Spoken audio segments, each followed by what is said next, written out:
The Fishing Paper Show is proudly brought to you by United Fisheries, bringing fresh fish to your plate.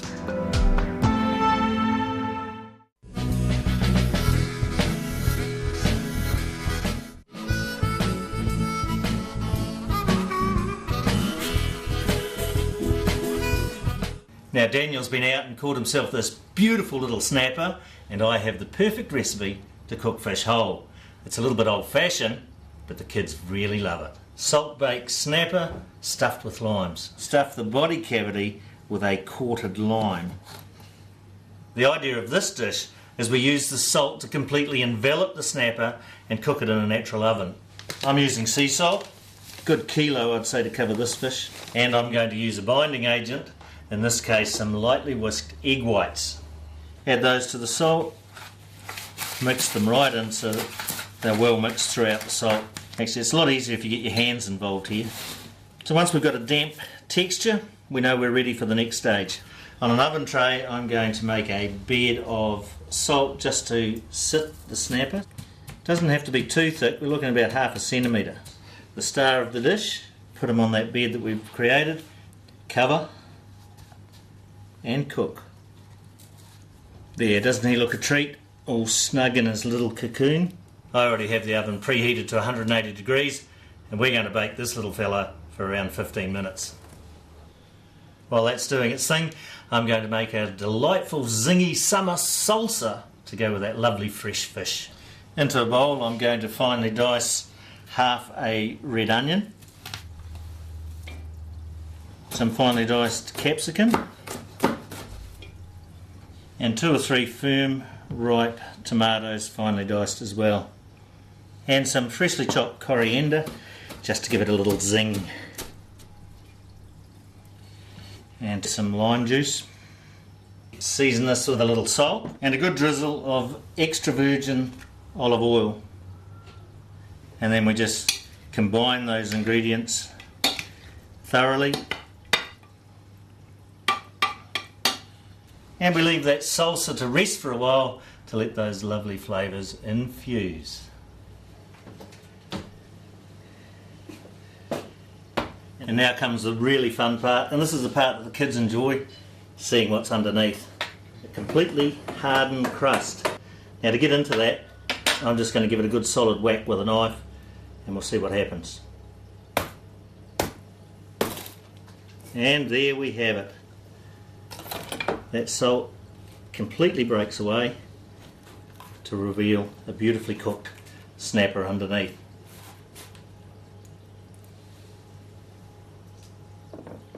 There you go. Look how succulent and juicy that is. Salt crusted snapper with a lovely fresh zingy salsa.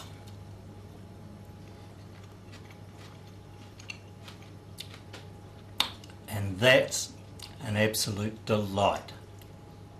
And before I go to my next guest, I just want to finish off with Presto Fish and Game. They're doing a good job there rescuing those trout, but they also do a good job for junior anglers.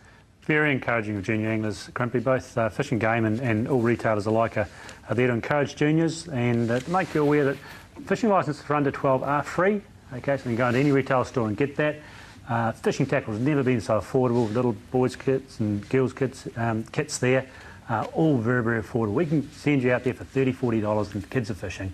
They've even got a Getting Started in Trout Fishing booklet there with DVD for a very minimal fee of $5. So venture to your favourite retailer and find out those Okay, fish. and talking about things that are free, Glenn Scott, you got a present. It's bad luck to come on the show without a present. I have. For the shed, of course, you understand. Like every shed, you need a half-empty spool of line to just take up space. So. Well, I'm sure that'll come in very handy to holding things together. Now, spare time, you're into spear fishing. Let's go to Kaikoura and have a look at some underwater footage taken recently of you in the water with some guys. Now, you're into the free diving, which I understand is a pretty rapidly growing pastime in the country. It is. I think the main reason is there's a lot more fish in close to shore since the set netting ban has come in place. So in terms of the South Island, how popular is spearfishing? Because I know it's been very, very popular in the North Island for some time. It's getting more and more popular every day. I mean, the guys are just getting out there and doing it, catching the butterfish and moki and powers and crays and nice shallow water. Do you put that down just simply to the net ban, or are there other reasons why people are getting into the spearing or the free diving? It's affordable and it's easy. You know, everyone can do it. And you can go out and you can get a couple of crays and you can get some power as well. You can't do that if you've got tanks. You can't get the power. So it opens up a whole lot of opportunities for you. But I mean, how long do you have to hold your breath for? I mean, 20, 30 seconds. So it's something I could do? Yeah. If I trained hard? You could do it now. So presumably there's an old adage when you're fishing, you know, don't go past your feet. So a lot of guys that put tanks on, they're missing out on what you're saying here is fish really close to the shore. Yeah. Yeah, most of the time I'm never more than 20 metres away from the rocks, because the rocks are what are holding the fish. Yeah. You know, the rocks and kelp, that's where they are. So what do people need to get started if they want to get into free diving? A wetsuit, a mask and a snorkel, some fins, gloves are good, and a spear gun of some sort, and a float. You're in business. And they can purchase this, you run an online business that can get people started into spear fishing. That's right, speartime.co.nz. Have a look on that, come round. And what about people that haven't had any experience? What fish is this? That's a butterfish. Well, they're very tasty. Yeah. Are they easy to get? They are. They just sit there and look at you and pop. Yeah, so how do you go about getting them, and what's happening here? Well, I'm just lying on the bottom waiting for them to come to me. They're a territorial fish, so when they see you, they'll come to see what's going on and bang, got them. Yeah, but you said it's something I could do. I don't think I could sit on the bottom for that length of time. Tell me now, that fish on the string there, isn't there any risk of being gobbled by jaws? No, but that's why it's on the string anyway, so if jaws does come along, he's not attached to you. Yeah, right. He'd work his way up there. Yeah. Flossing. Seals. So I mean, what is the diving like on the Canterbury? Because it seems to me that it's renowned for being sort of like poor visibility and fairly treacherous water. Well, I'm going up tomorrow to Kaikoura to have a look. The sea's nice and flat at the moment, and you can see there you've got, on that day, 3 or 4 metres minimum, visibility minimum. Well, what I see there is you getting very friendly with an octopus. I mean, you like to explain your way out of that? Yeah, just don't show this one to my wife. Yeah, they're friendly critters. Yeah, as long as you don't roll them up too much, they're pretty friendly. You make catching crayfish look easy. I remember the days when I could wear a tank and that. I didn't find it that easy. Yeah, it's a good cameraman. He's just taking the good bits. So yeah, it's amazing what you cut out. Yeah. So in terms of in Canterbury and the regions around here, how many good dive spots are there? A lot of the peninsula, up the coast around Kaikoura, north of there, south of there, around. I think there's some guys doing a lot around Ward as well. So there's plenty of places. So the pick of dive spots obviously would have to be Kaikoura, wouldn't it? Yeah, well, it's all there. And it's a nice central spot with the peninsula the way it is. No matter what way the wind's blowing, there's normally some clear water, so you can get up there and find something. So there you go, if you fancy putting your head under the water and maybe taking up a bit of free diving or having a go at catching some crays, power, or even spearing a fish, check out Glenn's website at www.speartime.co.nz, and it sounds like something that I really think that I might have to give it a go. Now it's time for the picture of the week. There we have John Craig with a lovely Ianthe brown trout taken on the west coast.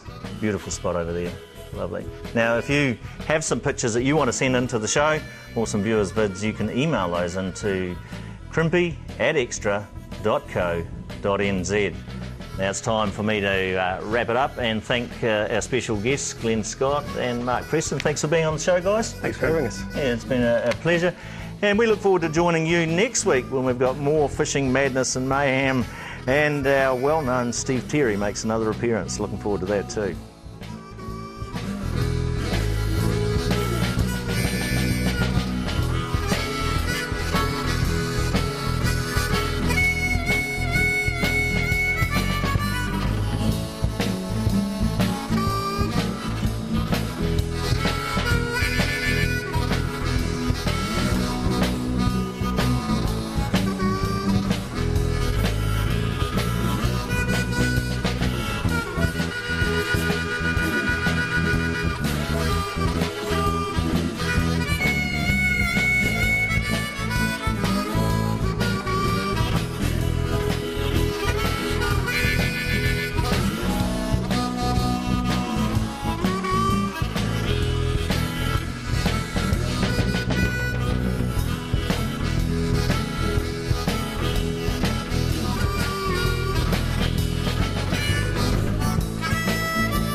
Fishing Paper Show was proudly brought to you by United Fisheries, bringing fresh fish to your plate.